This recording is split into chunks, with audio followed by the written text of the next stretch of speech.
Sunod-sunod ang mga krimen na nagaganap ngayon sa ating bansa.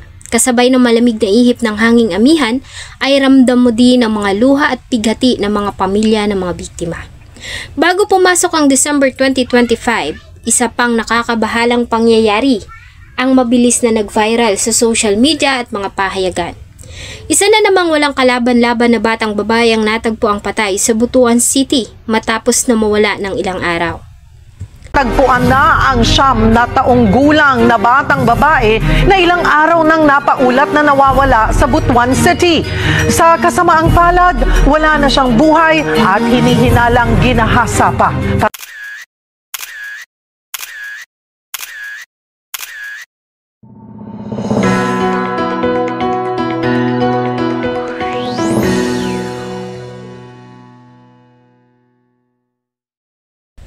Siya si Maria Alia, mabait na bata, magalang, masiyahin at mapagmahal. Sa murang edad makikita mo na ang maganda nitong pangangatawan, makinis at murinang kutis. Maaliwalas na mukha, maninipis na labi, nakapansin-pansin sa matatamis nitong ngiti. Bata pa lang si Alia ay naulila na ito sa mga magulang. Ganun pa man, ay lumaki si Alia sa pagmamahal ng kanyang mga tita, tito, pinsan at lolo't lola.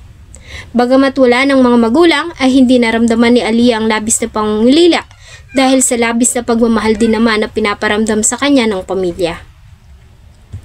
Nang mawala ang kanyang mga magulang ay ang tito at tita niya na ang tumayong guardian ni Alia kasama ng pinsang lalaki.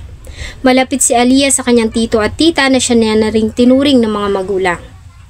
Sa umaga pag walang pasok ay naglalagi ang bata sa bahay ng kanyang matatanda ng lolo at lola. O kaya naman nakikipaglaro sa kapitbahay nila. Pagsapit naman ng gabi ay umuwi ito sa bahay para doon matulog. Ayon sa ulat, ay nagtungo ng Kuwait ang tiyahin ni Alia para makatulong sa mga gastusin.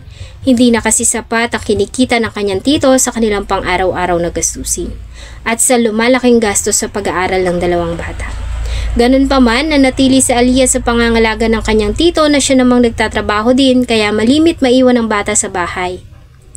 November 20, 2025, Huwebes, tulad ng ibang araw, ay pumasok sa trabaho ang kanyang tito, kaya naman naiwan si Alia sa bahay. Malimit pagka-uwi galing ng school ay nagbibihis lamang ang bata at nagtutungo sa bahay ng kanyang lola. Subalit madalas ay naaaya ito ng mga kalaro sa basketball court ng kanilang barangay kung saan sila naglalaro. Ayon sa ulat, ng araw na iyon ay nasa trabaho ang tito ni Alia mula alas 11 hanggang alas 8 ng gabi. Pinatotohanan nito ng CCTV footages at logbook ng kumpanyang kanyang pinapasukan. Pagkalabas sa trabaho ay hindi pa ito nakauwi agad dahil nayaya ito ng mga kaibigan na magtungo sa isang lokal na diskuhan o sayawan. Dahilan kaya naman gabi na ito na makauwi sa kanilang bahay.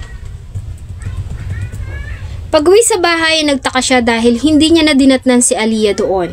Bagay na nakakabahala dahil hindi ugali ng bata na hindi umuwi ng bahay ng gabi. Sa pag-aakala na baka doon ito natulog sa bahay ng kanyang lola, ay hinanap ito ng kanyang tito, subalit wala rin doon ang bata. Dito na sila nagsimulang mag-alala at agad na sinimula ng paghanap.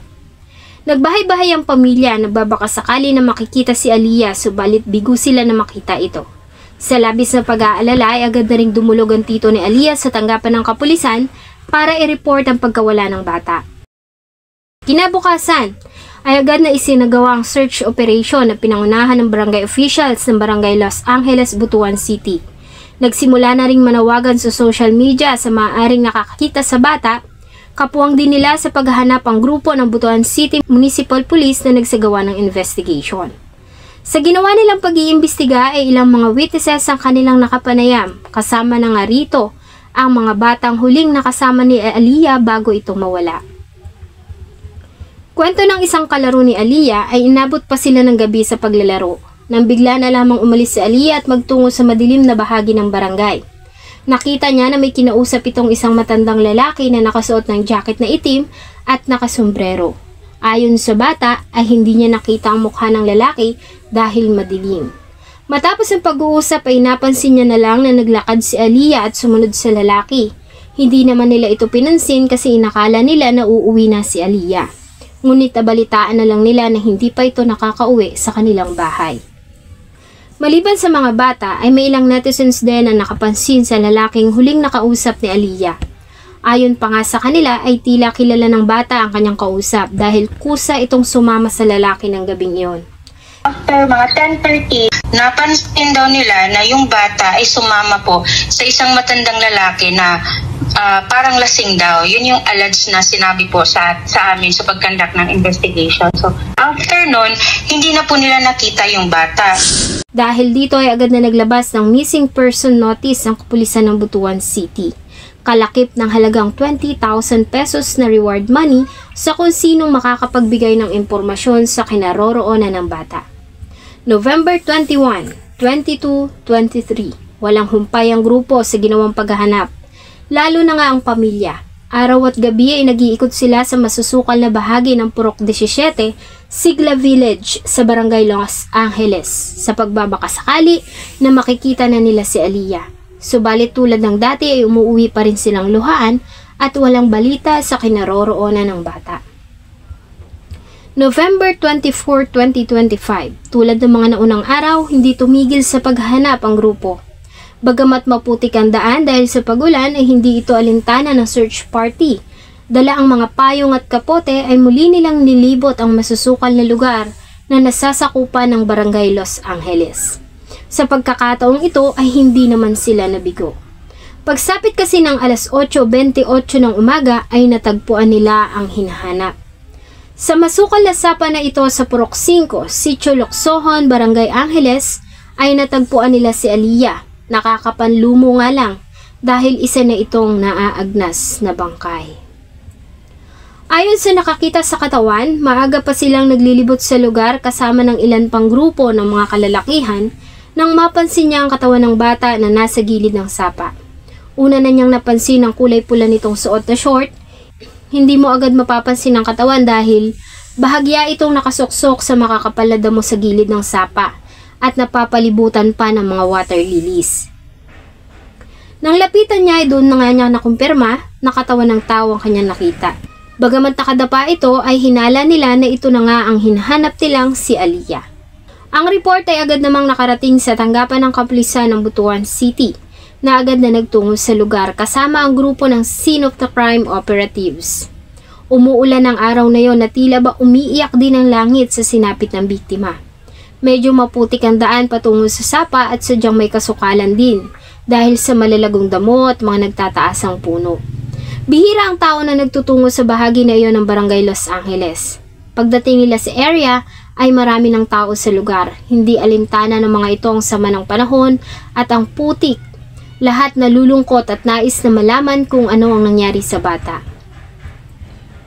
Pagdating ng Soko sa crime scene ay tulong-tulong nilang inihahon ang bata sa tubig.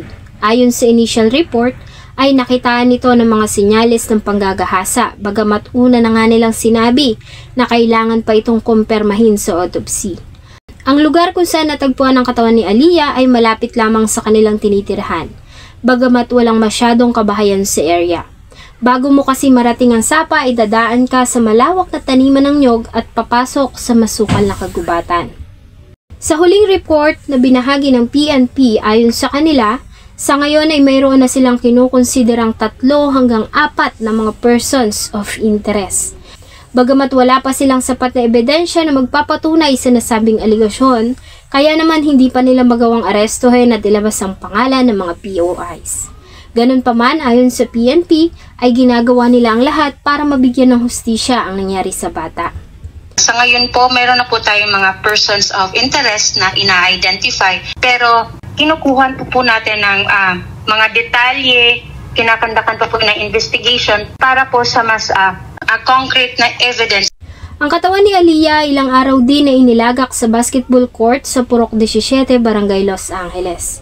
Naisa na ng pamilya na ilagak ito sa kanilang tirahan, subalit walang sapat na espasyo para sa dami ng nais na makiramay.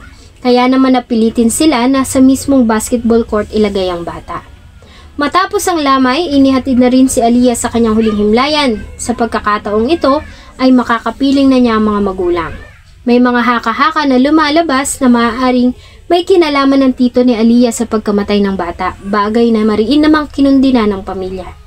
Ganun pa man bilang pagsunod sa protocol ay nakikipagtulungan naman ito sa investigasyon. Isa lang ang hiling ng pamilya ang makamtan ni Aliyah ang hustisya at lumabas ang totoong may sala. Panawagan nila sa kung sino man ang may kinalaman sa nangyari ay sumuko na at nawa ay hindi ito patulugin ng kanyang konsensya. Salamat po sa inyong patuloy na pagtangkilik sa atin pong mga videos. Huwag niyo pong kalimutang mag-iwan ng inyong salubin at suggestion sa atin pong comment section. Thank you so much po and see you on my next video.